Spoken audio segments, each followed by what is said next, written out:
Hey everybody, I'm Alexander Paschall and welcome to the stream. Today we've got Steve Piggott from Torn Banner and he's going to be talking about Chivalry. And we've also got with us Joe Kreiner, our head of licensing, and he's going to be here to talk about how awesome he is in his beard. And Thank you. and actually, before we get to all that, we're going to roll through the news.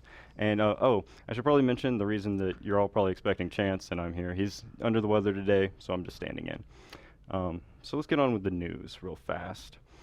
First up, we've got a marketplace content release. It's looking really good. We've got a new emphasis on ArcViz. So we've got some Design Connected Seats Volume 1, Design Connected Seats Volume 2, and Design Connected Lights. These are all some pretty sweet packs if you're into doing your ArcViz stuff, like very realistic stuff. This is the Ninja Mocap Pack by Modus Digital.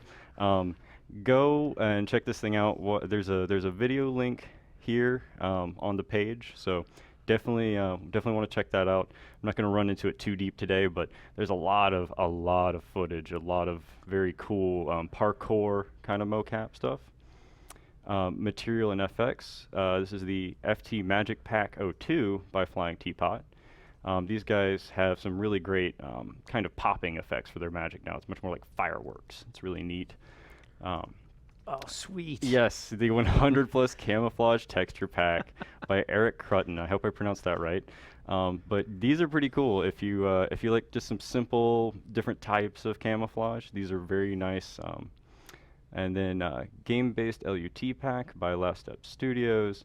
This has got all your fancy filters, kind of stuff. I know a lot of rendering people get obsessed with their LUTs. Basic light function pack by Marujimu. I totally probably botched that, but Come on, you should practice that. yeah, Joe, how do you think? I think you got it. Marujimu. Okay. It's a really cool name. Nice pack. Got some great light effects. I've seen they also have like Venetian blind effects and stuff that are really unique. In the blueprint section, we've got dynamic clocks. Of course, they're clocks. They're dynamic. You put it together. They're really neat. The UMG color picker, very nice. You can throw this into your game for whatever, so your players can tweak colors and whatever. Pretty cool. Audio, Zeus weather sound effects. Sci-fi motion tracks, landscape ambient sounds, and I think that's it. Yes, so that will be it, and we've already got some great positive feedback on that. So check it out. Should be in your launcher already. Actually, yeah, I've seen all these in there, so it's already in your launcher. It's looking real good. Check them out and have fun. Let's see here. Next up on the announcements, we've actually got the 481 hotfix. It is live. This is the release notes posted up by Stephen Ellis. It's a lot of good, solid fixes, stabilization stuff. So definitely check out, see if anything you submitted is on there and anything that might affect you is on there. Cool. That's those two. And then we've got on the Answer Hub, this is just a brief one. Just want to show this cool new feature off on the Answer Hub. I tweeted about it earlier today, but you can kind of see this box over here. It's a little box right now, but we're probably going to do something cool with that. It's this week's top karma earners. So by like the past 7 days, it adds up and figures out who our top karma earner is on Answer Hub, answering questions, getting upvotes, etc. Shadow River, congratulations, buddy. You are number 1. Mini Turtle, number 2, and Horatio, number 3. I'm not going to go through the whole list, but there's some really cool people in here too. So, work hard, get yourself on the list. I need the cheat code for that. Yeah, I can just bump your points up real high. Yeah. It'd be fun. Yeah, it's not totally unfair. Let's see here, and let's see. You definitely want to look out for some really cool launcher updates that we're going to be getting into. But next week, Chance is going to go more into detail describing what all that means and what all it's going to be. So you'll see some updates, but he'll get into details about it. All right. On to Community Spotlight. This is actually my favorite segment always. So the first game that the first project I should say, we're gonna show off. This is called War Tile. I'm gonna throw this here. So we've got the forum page up here. War Tile is a neat little game about. It's kind of got that tabletop hex grid kind of a feel to it. Look at that. But look at that level. I mean, how could you look at these kind of things and not go, oh, that's pretty cool. You know. Yeah, I love great. this effect. It's got some nice dev kind of diary stuff going on in this thread too, so you can see how he was inspired and where this all comes from. And this is Michael Rudd Jacobson that submitted all this. Check out Wartile. Check them out on their website. I think these guys are in Copenhagen. That's I'm going to bring the website over. So here we go. Wartile.com. Yeah, they're over in Copenhagen. Their about says, and it's just great art. There they are. Cool guys. Really great project. Wow, very cool. Yeah. I'm gonna back out of there. All right. Next one. We don't have a whole ton. Normally we have a ton of these, but this is going to be our next and last. This is a pretty long name, Procedural Dynamic Automatic Landscape Material Set 3 Tropical Islands by Kronos 3K. Stumbled across this one the other day, and I mean, I was just really into this water effect he's got going on here. This is really nice. Really great landscape work and foliage work. Oh, yeah. Just showing off these great materials that he's built. They're kind of cool, and it's very warm feeling thing. Definitely check out his stuff. I see that water effect, very cool. Definitely has like a Bahamas feel. All right. Oh yeah, nice and blue. All right. So yeah, let's actually get to the interviewing and talk to our guest. So Steve Piggott, he's the president of Torn Banner, and you've come all the way from Toronto and Toronto, Canada. Yeah, Toronto, Canada. For a minute there, I was like, oh my gosh, wrong city. Yeah, so that's quite a ways. This is you say it's been kind of, you flew down here and it's like a long kind of trip for you. And yeah, actually I flew down first to Georgia to visit the guys in Tripwire, and then drove over here to check you guys out. And how was the Tripwire visit? It was awesome. Yeah, it was yeah, great. Killing Floor is looking great. Wow, that's impressive stuff. All right, so yeah, how did you get started with how did Torn Banner come to exist? Sure. Originally started as a project called Age of Chivalry, which was a Half-Life 2 mod project for Source, and we were one of the first mods to launch on Steam, and started getting a lot of players, a lot of interest from that. It was totally free at the time, and we realized, hey, this is something people are into. This is something that it doesn't exist out there. Let's go and do this for real. How big was the team back then? With mod teams, especially when you're not paying people, and it wasn't even it was a mod project at the time. So the team size is constantly fluctuating. There's people ghosting in and out of the team. So that's tough to say. There's probably over 50 people that had some touching of Age of Chivalry. Oh, wow. But any given time, the driving key members of the team was always less than 10. So it's a tricky one to answer. Yeah, totally. What was kind of the pivotal moment that you guys decided to make it into a standalone product? And I mean, what was the thinking behind that? It was actually kind of a perfect storm situation for us, where we had just launched on Steam as a mod. We had a lot of concurrent players for us, and at the same time, the UDK had just recently come out for a royalty-based payment structure. Yep. So we had no money, but we had a product that we thought was good, and we had a lot of willingness to put in hard work already. Mm-hmm. We had those key ingredients, and what we needed was for someone to remove the barrier of entry for us. And that was basically what the UDK did for us. It allowed us to pick up with a professional engine and not have to pay up front for it, but be able to kind of prove ourselves on it, and then have that opportunity, basically. And then you transitioned up from UDK into full. Yeah. Yep.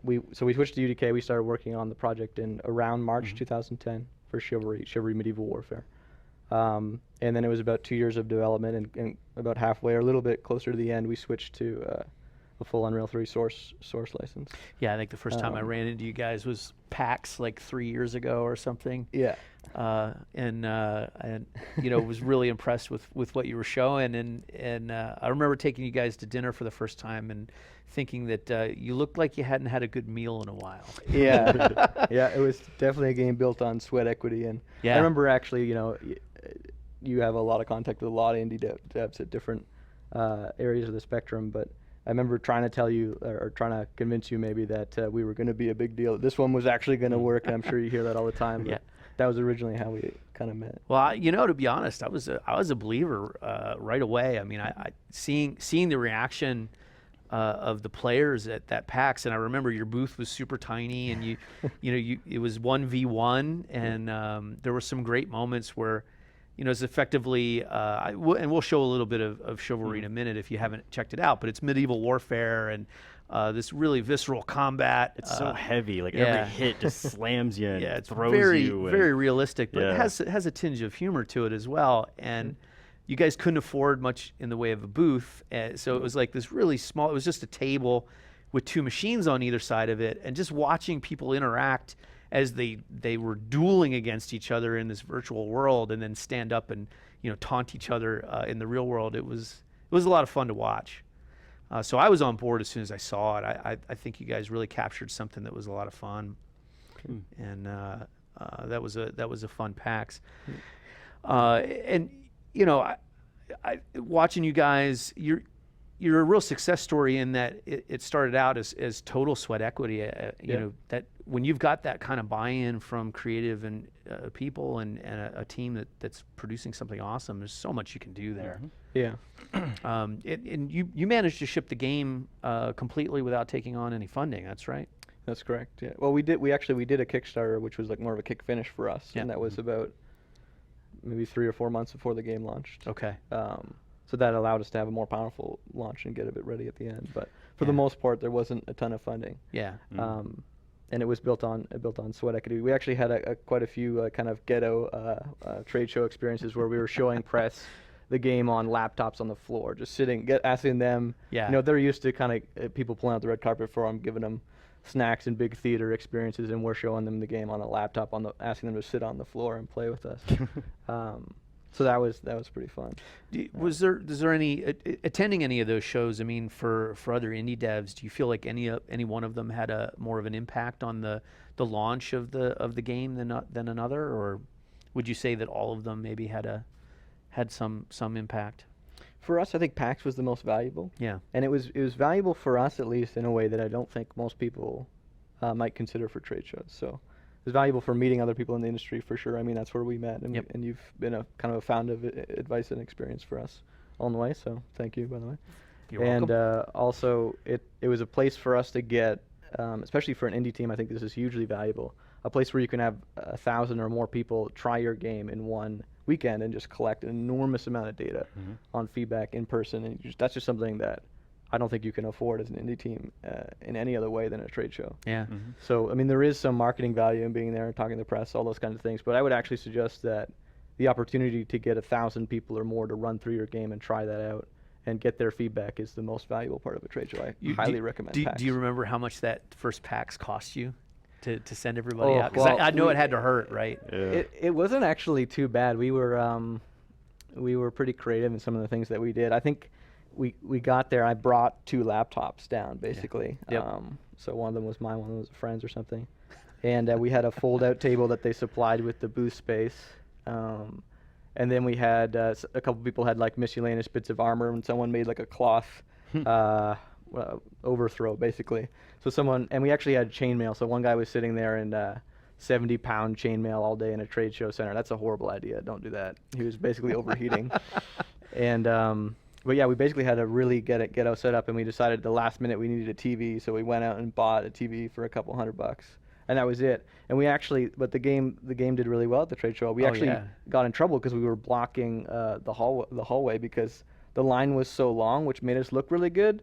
But in part, that was because we only had 2 computers to play, so it ended up working out. It ended up working out really well. It's kind of a good problem to Yeah, have right there. Yeah. I remember it. It almost looked professional. That's very cool. Yeah. At that point when you shipped the game to Steam, how big was the team at that point? Ooh, I can't quite remember. It's probably around 10 guys is what we were. Yep. Maybe 10 to 12. I think that's where we fluctuated between 10 and 15 throughout the project of Chivalry itself. So. And at that point, you guys were totally distributed. Yeah, all over the world. So that's one of the beautiful things about the kind of the internet and all that stuff, games nowadays, basically, is that instead of garage kind of opening up in your mom's basement and only having your friend or your neighbor to help you out, now you can actually reach out to the whole world. And that's what we did. We reached out globally and had all the people, all the best people that were willing to work for free. Which is a limited pool still. Did you find them through kind of your game forums at that point, or where did you find people that wanted to get involved? We had the mod, so we had a bit of awareness on some of the things that we had done, which really definitely helped us. But we also were not shy with releasing things as we were going. Yeah. So it was something we intentionally did was to snowball the game's development itself. So we were actually marketing the game specifically on things like the Unreal forums and things like that. Marketing the game to other developers so that they would join us and help us escalate the product quality. Cool. And that really worked out for us. I would highly suggest that you take advantage of that. Try and market to people who will help you make the game better. That makes a lot of sense. If you had gone just to like some generic games forums or whatever, maybe you get some more fans, but it doesn't mean that the feedback's going to be that high level of another developer sitting down and going, I've made games, I can explain to you why this is good and why this is bad.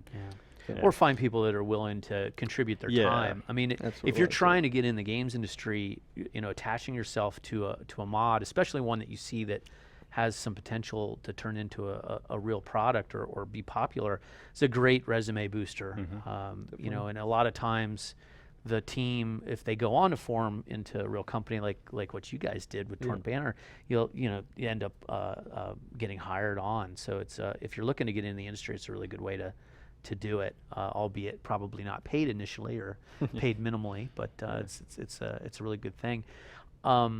Managing a distributed team like that seems like it would be a big challenge. How did you handle it, and is there any advice you would give to other teams that are doing that? We made it by. I'm trying to think of some advice. We were basically, so we were using things like Skype to communicate, adding people all over the world, and the time zone schedules was one of the harder things because there's people in Australia, Sweden, Canada, all over the place. And basically had to force people to work on North American schedules so that we could actually line up and get some work done together. I think honestly, one of the biggest things that helped us was just absolute zero drama policy. We are here to make games, and we're not here to do all the other kinds of things that come with mod teams. I don't want to get into that too much, but basically we had a real focus on being on the same team and trying to make a game together. And that's where we put all of our energy and focused on, and I think that really helped us. It's important if you can get a team to set their ego aside like that and just be like, this is what we do. It's very good. Yeah, for sure. And that's another thing that really helped us with showing the game earlier, which you get developers, but you also get fan feedback early on. They help you realize your priorities and what you ought to be focusing on. So it's not just this nebulous cloud of like, we got to make the game better. You actually get very specific points of what the game is and needs to be the best at, which for Chivalry was, of course, the sword play. And then it turned into this whole battlefield experience of, Braveheart screaming on the battlefield and shop. So we just rolled with what people found exciting from our trailers and again picked it up and just kept amping up the intensity of the most interested features that people were telling us. Was there anything that you can remember that you dropped as a feature that so much that stands out in your mind? I think a lot of stuff. We had. I know it's a long time ago at this point, right? In development terms, but Sure. Well, I mean, the original Chivalry design document was some arbitrary thing that was just like a 12-year-old's dream of what a game would be. It wasn't. It wasn't feasible on any level. So there was all kinds of things. Single player, horses, all kinds of ridiculous things that we just didn't have the resources to do. You guys were the first team that really captured the intense sword combat and got it to feel right. And I remember at the time, you did it in UDK. You didn't even have the ability to hard code anything outside of Unreal Script, and it was a real accomplishment. When we first saw the game, it really impressed me what you guys were able to do. It's cool now that with Unreal 4, we don't really have those kind of barriers anymore. It's even more open than when you guys got into it. Now, every developer has all the source code, so it'd be even easier to do that kind of thing now. Definitely. Yeah. Yeah. I think you're actually seeing more and more people doing it now, which is really exciting. Yeah, totally. So I guess in that kind of strain of things that you can do, I guess what was the big thing that that kind of happened along the way that was kind of like a big problem for you? I guess the things that you couldn't do that was like a absolute like something business wise, I guess, got in your way. This is a question from the forums, actually. Yeah, I think there was one massive one. We had a couple things. I mean, there's just constantly putting out fires as you're making games, basically. But it's hard to pick out that one major issue. It's easy to make it seem like, oh, we were perfectly calm. We knew it was going to be great the whole time. Guided right into launch. We just followed this beacon of knowledge and light that was there. No, I still want to see that game one day. That yeah, everything went perfect. Totally. Yeah. So I think one of the first challenges that we had was determining if we were good crazy or bad crazy. And if you're making games, you're either good crazy or bad crazy already. So we knew we were one of them. If you're bad crazy, you have an idea that no one else likes, and it's unique because it got dreamt up in the reality inside your mind that doesn't map to the reality that's out in the world at all. That's bad crazy because no one else is going to like it, no matter how well you do it. Good crazy is you've got something that no one else has done, but it maps to the reality of what people in the world want. And so we had to determine if we were good crazy or bad crazy. And we had a lot of people telling us we were bad crazy, like first-person melee multiplayer online. Yeah. That's ridiculous. That's one of the worst ideas you could ever pursue, they were telling us. And it's a very challenging thing. I mean, I remember seeing your game for the first time, and I hadn't seen gameplay like that since Rune, you know, 10 years prior. I you know, and no one had attempted it in a long time, so. I think they gave up attempting it for a while. Yeah, totally. I think people just hear like collision in multiplayer, and then that fear sinks in. Like, oh, I gotta make that work. Yeah. That was a big technical challenge at the time. And then the other thing for us that's been challenging is also just basically for us, Chivalry has been a great story of just like being incredibly more successful than we ever imagined. But that comes with its own problems of just having this enormous user base that expects so many things and trying to deal with communicating with them and also keeping the game live and fresh and going. But we're lucky enough to be in a good position with that now, where the community is actually really helping us keep the game going. They're making, now there's actually more community-made maps in Chivalry than official maps. Oh, that's that fantastic. Are officially included in the game. Wow. And they're making new sets of weapon and armor and all kinds of things. So we've been really, really lucky and blessed kind of to have this community that's really helped us make the game better too. And that just kind of formed around the game. You didn't have like a formal community. You didn't have like a formal chance, basically. You didn't have a formal community manager or anything like that, or did you like designate someone on your team like you're going to be handling that, or? At various times we had tried those attempts. One of the things that actually really helped us form our community in the first place was our Kickstarter that we did. I would say even more valuable than the money that we raised was actually having this hardcore group of people that understood the vision, the dream of the game, and wanted to help us create it. And so their feedback was essential. It was like a really tight group at the time of really good feedback, focused, and that was probably the kickstart to our community. How much money did you guys raise on Kickstarter? I don't even remember. I think it was 85,000 or something. So right. Nothing that.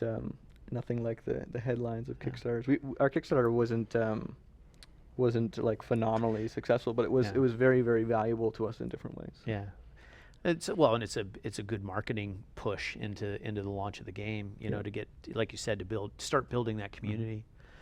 You know, you guys started out as kind of a garage band, and made that transition to a real company. There's a lot of other groups that are in that same kind of position out there, and I think, you know, the lessons you learned in that process might be useful for them to hear. For sure. So, you know, what was that process like, and how did you pick Toronto, and you know, how did you organize the company and that kind of thing? Sure. Well, there's easy questions there and hard questions. Right, easy question is I grew up in Toronto. Okay. And there's great incentives for making games for developers that are from Canada. So that's an easy question. And then some of the harder questions, there's a lot of lessons learned along the way, really. I mean, the main thing is if you have being distributed based on sweat equity, you don't have costs. Well, you have very, very low costs. Yeah. Setting up a studio, hiring more people, growing in size, your costs start to elevate really quickly. And I feel like we're way more effective, way more efficient for the fact that we have a studio, but we consider it a luxury to be able to do that. I wouldn't suggest going out and start investing a ton of money in something if that's not your situation. Yeah. I mean, it goes from being about, you know, guys that are vested in making the game to worrying about burn rate, you know, and Yeah, and that's right. Yeah. it comes all down to whether or not you can take the burn rate into launch and managing your expenses, right? That's right. Yeah. You know. Yeah, there's some things that are really, really not fun about making games, which is, you know, maybe that's earth-shattering news for some people, but I doubt it. It's not exclusively like a Rockstar kind of experience. Making games is incredibly difficult work. A lot of people want to do it, and the people that are willing to do the difficult, hard work are the ones that will succeed. I think a lot of the time. So, a lot of the difficult, hard work has been the things we've learned the most lessons on, because it's the most challenging. It's the most outside of our skill set and experience, and so there's a lot of challenges just managing a team. I mean, we were actually before we were all remote, all over the place, and communication through messaging systems is one thing, but face-to-face communication with video game developers, many of whom who have never worked in an office, that's a challenging experience too, getting used to that. So, so actually, many of the issues in game development are more of human issues, or issues in working with an office and communication and getting along and things like that. So I would say that's probably the hardest part of making games is just communicating, sharing creative vision. This is something that many other industries probably share the difficulties in. Yeah. Yeah. So I guess once you had that success, you all came together, and your distribution platform was to go through Steam. Really, that was like where it really kicked off big, and you started making your larger sales. What advice do you have with working with for these kind of developers, working with Valve, going through, you know, the process, talking to them? That's a tough one, because the situation's also changed a fair bit Yeah, since quite a bit. we've come in. There's That a is lot true. more titles on Steam. I They're don't remember. Was incredibly Greenlight busy. actually around when you? No, No. no. Okay, so Well, yeah, that's right. almost. Greenlight is Almost? There was Okay. Greenlight was a gate that was coming down. They were going to start making all titles go through Greenlight, and we Yeah. were immediately snuck in Yeah. before it happened. And we were actually very close to being made to go on Greenlight. I think our mod history actually gave us a bit of privilege there, but Valve's tricky because they're a very lean company and they have a lot to do, incredibly important. And when you're an indie game that hasn't proven yourselves, just like anybody else, they're not going to know whether to take you seriously or not. Yeah. And so that's challenging. I think Steam is a great snowballer of success. So if you can create something compelling and that stands on its own, then Steam is a great way to kind of exaggerate that and to get that to work. Get a ton of eyeballs on your product. And actually, we found that the more successful you are on sales or whatever it is, the higher you go up that top sellers rank, the more screen space you get, and it really The more is. momentum It's it an just keeps to incredible build. momentum builder, Yeah. and that's what Valve has made it intentionally kind of as. It's not, it's a great store because you don't pay for promotions on the banners or whatever. It's exclusively based on the performance of the title. So if a game is doing well and selling well, it's gonna be featured more. It's gonna get all kinds of coverage, and that's one of the things that let us succeed. So Steam is like a microphone for you to shout your game into. Is there anything that you can point to where that snowball started for you guys? Or I is it think more actually than one thing. I think we had a bit of momentum from the mod, but also I think our snowball started on YouTube. Honestly, I think Oh yeah. we were able to carry those YouTube users over to Steam for them to actually make their purchases and finalize it. But YouTube was the original thing, and I think that speaks to a little bit because Chivalry is kind of obviously fun. Yeah. So you look at it for 5 seconds, the guys are battling back and forth with swords, chopping off heads, screaming their guts out, and Oh, it just yeah. instantly sells Well, you on the and game. you've added just enough element of comedy into the horrible bloody warfare. Just that just slam that war cry it button makes over and it- over. Yeah, it makes for great videos Yeah. and the viral kind of media that ends up getting people interested in the game. Yeah, one of our goals with it was to actually make a game that you could take, as seriously as you wanted. If you wanted to go full medieval and reenactment and live on the battlefield, wear a Viking helmet or whatever while you're Yeah. playing, you could totally do that. But also, if you just wanted to relax, drink a few beers, and just play and be silly, then then that was. I have game for actually you done too. that because Yeah. I am terrible at Chivalry. I'm more of a Unreal Tournament, like Right. Battlefield kind of guy. I could never get the timing down really well, so I'd end up being an archer and kind of sit back and watch what was going on, and maybe every once in a while I get a lucky hit in or something. Mhm. It was more Hit your about being teammate there or- and having fun and watching it. So it's got a little bit of gameplay for everybody. It definitely has that because if you want to like kind of like lean back and kind of watch the action, there is that for more of the archer side. But Yeah. I've definitely always taken that. Yeah, just give me the broadsword. I'll just swing into a group of people. 2 of my guys do whatever. I took out 3 of theirs. It's even. It's good. Have you talked about how many units you've sold on Steam? Is that public knowledge, or have you not? Yeah, like- cool. Actually, I can announce a new figure that. Oh. we finished. Oh, ooh. All right. Yeah, let's hear it. Exclusive. So we hit 3 million copies of Chivalry sold. Holy Oh, shit. Which is congratulations! just, for us Yeah. is just incredible. That It's is been- amazing. If Chivalry is anything, it's just been continually more a continued success story, just more and more successful than we have ever expected. So, That's great. Yeah, very happy about that. Yeah. Oh, snowball keeps going. Yeah. That's I great. mean, yeah, I guess that's amazing. So where do you go from there? Like, what's next in the torn banner? I mean, whatever you can say. I mean, I'm not gonna Yeah. force you to say anything, but Yeah. What is going on? Oh, well, it's not something I can talk about too much right Yeah. now, Mhm. but we are working on an unannounced Unreal 4 project that we are incredibly excited to start talking about and showing people.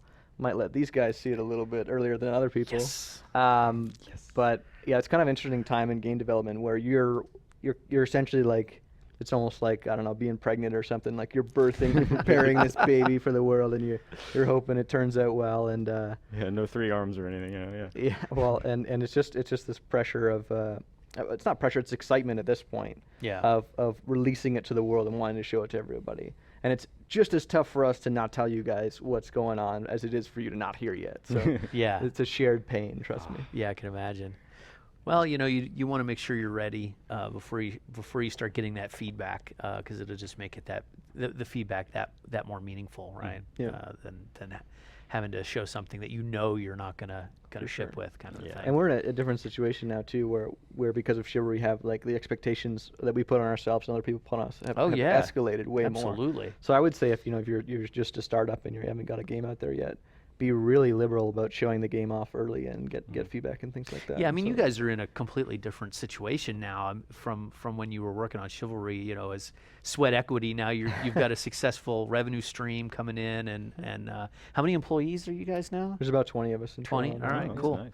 Yeah, and so the situation's very different this time, and on top of it, like you've got this great community around Chivalry that, in a way, they're gonna definitely check out whatever Torn Banner does next. I hope so. Yeah. So I think that's going to be super super helpful for you guys moving forward. That's cool. I can't wait to check it out this afternoon. That'll be fun. I'll make sure and tweet it out. No, I won't do that. We're very good about NDAs here. Zip. Yeah, exactly. Mhm. What else is there anything else you can think Yeah. of? Like if you got a chance to go back and talk to yourself 5 years ago, what advice would have you given yourself? Yeah, the warnings, Yeah. do that, don't do that. Yeah, exactly. Probably Yeah. would have been just so overwhelming with the amount of lessons that I wouldn't have taken any of it in. Yeah. There's a lot. I mean, there's kind of general advice that you can give that's useful to some people, but there's also specific advice, and I think that's really the most valuable. So the number one thing I would say that's helped me, and I would suggest to everybody, is try and find a mentor that's willing to help you. So Joe's actually helped us a fair bit on the Unreal side and the engine side, helping us get contacted with the right people and all those kinds of things. Yep. For us, Joe's been a good guy. And the guys at Tripwire, who I just mentioned, we were Those guys are visiting great. earlier, Yeah. especially John Gibson has been kind Yep. of a mentor to me, actually a mentor to me, and has been so helpful along the way. And I'm not saying put all your burden on those guys. I don't want to blow up your emails. Yeah, but sure. There are people who are willing to help you, and they've gone through a lot of the same experiences, and their advice is going to be the most valuable to you because they can understand your situation. Yeah, and they can take a look at what you're building and kind of tailor the advice, I suppose, in That's a right. way. Yeah. Guys like the Tripwire guys have shipped so many products, especially on Steam, that Yeah. they can see what works and what doesn't, and kind of the numbers that you can expect and things like that. they're really knowledgeable on that kind of thing. That's right. What's your advice on finding your mentor? I guess like if I'm a guy I'm getting started too, where's my Joe Kreiner? Like how do I find this there. guy? Well, all you got to do is find me at a trade show and convince me So- that your game is awesome too. I mean, Yeah. you know, it's one of those things. I always go to PAX, I go to Indiecade. I'm walking around at E3, and I'm always, you know, looking at the titles that are out there that use Unreal and how we can get involved to help. You know, nowadays we're really active on social media and retweeting. But you know, Epic's vested in everyone that's using Unreal Engine succeeding. So I look at my job in a way as kind of being a little bit of an agent for smaller developers to hook them up with the right people, publishers, you know, or maybe direct them towards mentors. You know, if I see that they're working on a product that I know somebody has shipped something that's similar or will probably have the same kind of challenges through the development cycle, you know, I'll try to hook them up. I think it depends on who you mesh with sometimes too. Definitely. Yeah. You know. That's probably why it's good to meet in person, like the trade show stuff. That's what I always hear is it's expensive to go to, you know, GDC, E3, but it's always that important. You met someone important kind of thing, and it's Yeah. kind of up there. Yeah, God, this E3 was fantastic to go to. I mean, I ran into a lot of new developers that I hadn't talked to before. I ran into the team behind Ashen, Aurora 44, that was on stage with Microsoft. You know, the game popped up on the screen at the Microsoft press event, and I didn't actually know if it was UE4 or not. So you know, we were tweeting or texting back and forth in the team trying to see if anybody knew whether they were using UE4, and later ran into those guys, and you know, we're super excited, want to get behind them, and so it's, you know, just chance meetings. I ran into them in a meeting room for another meeting. Like it was one of those things at E3, and going to those shows, you get to see what other developers are doing too. Yep. You know, this E3 was super exciting. Like there's so many new games coming out this year that I think just as a game developer, it gets you excited about being in the industry again. What was it that Mark Rain said? It's like AAA is back. Yeah, exactly. AAA is back, baby. Yeah, And he was AAA, like, he a new was so IP, hyped. like new IP, like, you know, Abzu. You know, it's pretty good stuff, too. really cool stuff there. So yeah, I definitely think going to the trade shows makes a lot of sense. Then any other things that I think really that worked? that kind of is one of the hard work things. I mean, I hear a lot from game developers who say I don't really feel comfortable meeting people or sending Yeah. emails. Well, that is unfortunate for you. However, it's still one of the most important things you can do. So I don't like doing this isn't a good excuse not to do it. If it's something that means something to you and it's important, you got to do it. And so even to the point of cold contacting many people just to see if you get some response, you've got to ask good questions to get good answers, and you've got to do it in a polite, respectful way. But if you put the work into actually doing a good job, I think it will pay off for you in that.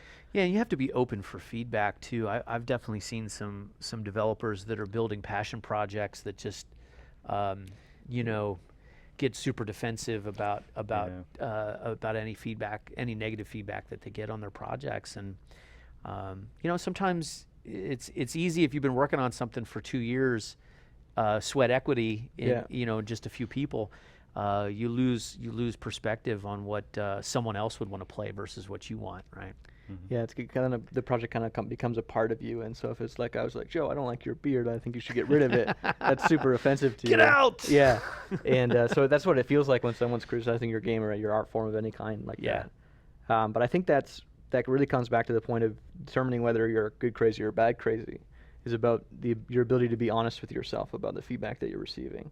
So if someone's saying, this is garbage or whatever, but they're give you some glimmer of hope in that comment, and you just attach to that, you're like, oh, he really liked this section, so the game's great, I don't need to change anything. Yeah. I've seen people do incredible acrobatics to avoid the reality of what the people's perception of their game is, and I think that's actually really damaging to you.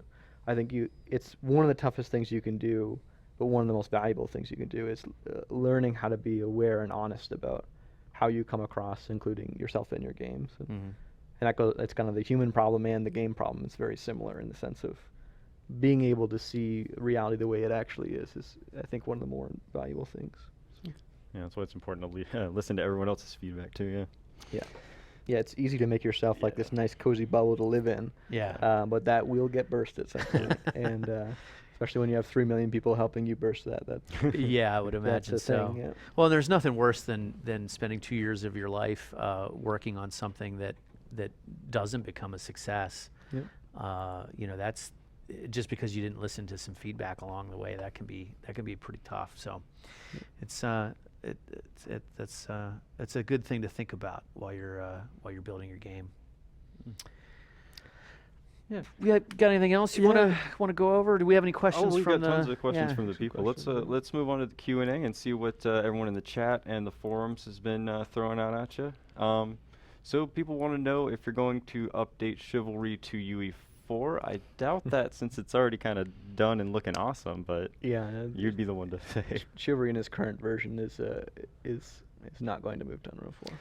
Yeah, it would be kind of just you'd end up making a new game, right? I mean, which maybe wouldn't be a bad thing, but the differences between UE3 and UE4 are pretty vast on the on the code side. So yeah, it would definitely be a completely different thing to make, feeling wise, going through the workflow of everything. Yeah, I will say that our team is absolutely loving using Unreal 4, though. It's been night and day transition for us. So awesome. Oh, wow. Loving the engine. I think you're one of the guys that are, removing barriers for any teams to actually get involved in the games industry. Steam being this giant microphone which you can yell in, and then the engine being the thing that's helping you make noise. So it's kind of this really good streamlined. I'm going to have to use that. That was some profound statement there. We actually kind of consider ourselves a little bit like the baby of Valve and Epic. If you guys virtually got something going on, we would come out the other That's side. high praise, sir. That's high praise. It's high self-praise, I guess. All right. I like it. We're as good as both of them combined. That was the whole point of my statement. Fair enough. Yeah. I see. I've been playing Fallout Shelter, so I'm like picturing, people going into the dwelling, Epic and Valve, and out comes a little torn banner. All right. So someone was asking about if you were going to have mounts and jousting, but you've covered that was unfortunately something you had to drop just because of constraints and trying to get it out the door, right? Yeah. I mean, it's still something that we're super interested in. Wasn't able to do it in Chivalry. It's kind of a we'll see thing, I guess. We'll see. Nice. All right. Let's see.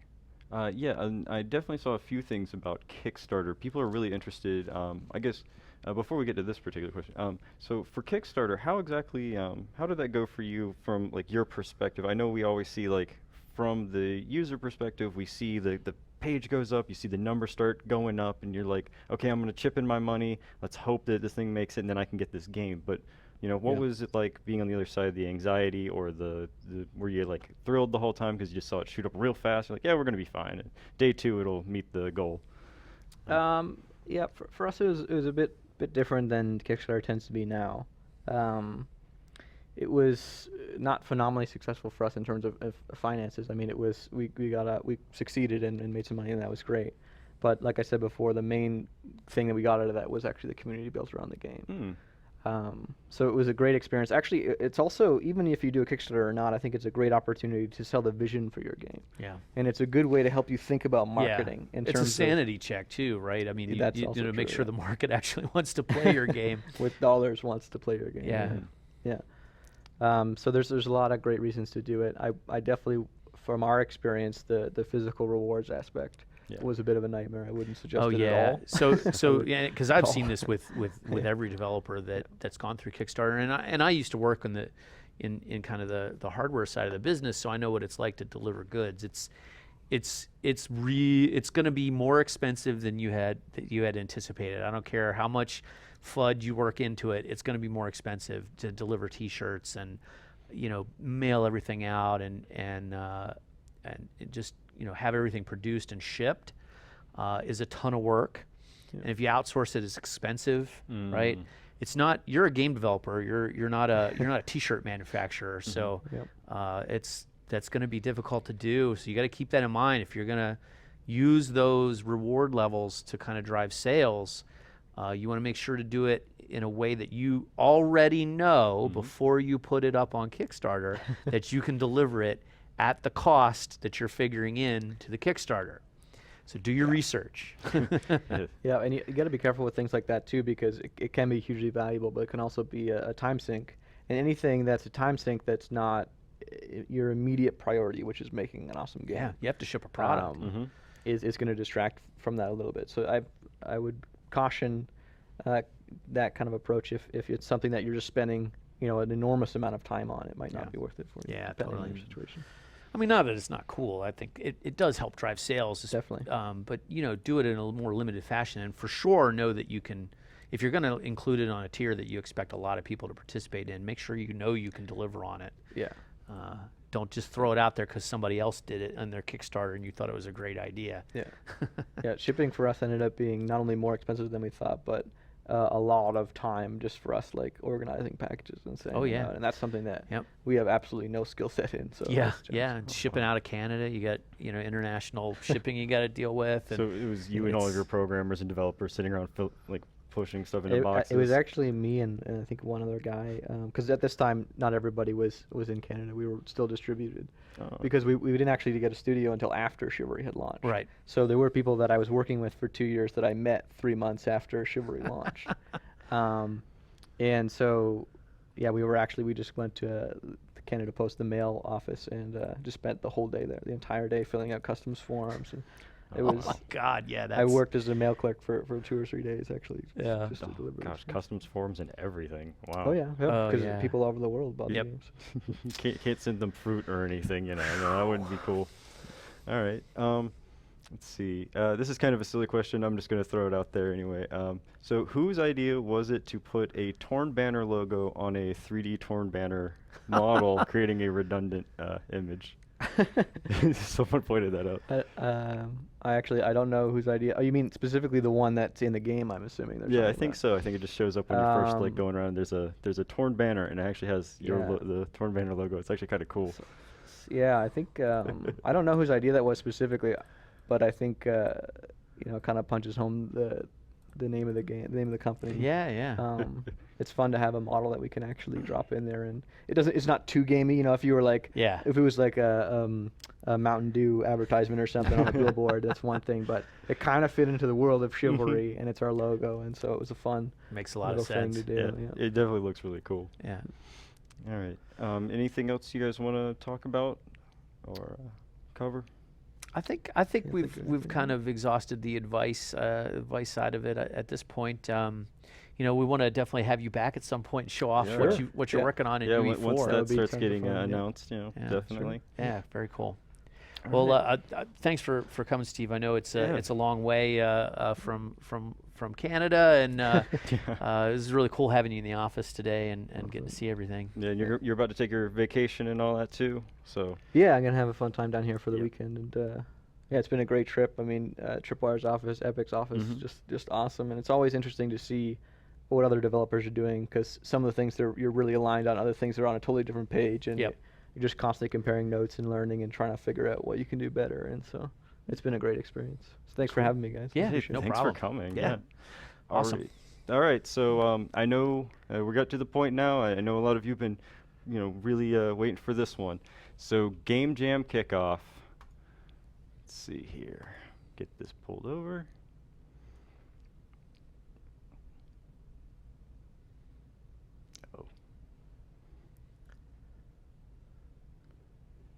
We broke it. Uh-oh. Did we break the thing? No. Okay. Yep, we're good. Okay. I'm like, nope, Game Jam's off. Yeah. For a second there was like, internal panic. It's okay. All right. So, Earth-shattering kaboom is our theme for June. Let's do this. Yes, it's that Marvin the Martian classic quote of, "Where is the kaboom? There was supposed to be a earth-shattering kaboom." So, yep, we want to see Michael Bay levels of explosions. What was that quote? There's a Maddox quote. It's a video game. There's no reason to base it in reality. You can make a guy out of explosions. Go for it. This one's to go nuts on. So yeah, have fun with it. The information I'm thinking is getting posted now in the chat. And yeah, show up to the forums, post in here. We've already got a lot of people that have saying they're joining us and all that. But yep, that's the one. Earth Shattering Kaboom. Let's make it happen. All right, and last announcement of the stream is that next Tuesday's stream is going to be a support stream on animation retargeting with Laurent from Fortnite, and we're going to talk about how we are going to retarget animations, how they do it in Fortnite, and how we're going to do it in UE4, and it's all nice and in 4.8. So, cool. Cool. Yeah. Thanks again for coming, Steve. It's been awesome. So it's good to get that insight, and thanks, Joe, for coming to the stream. And we will see you all on Tuesday. All right. See you later.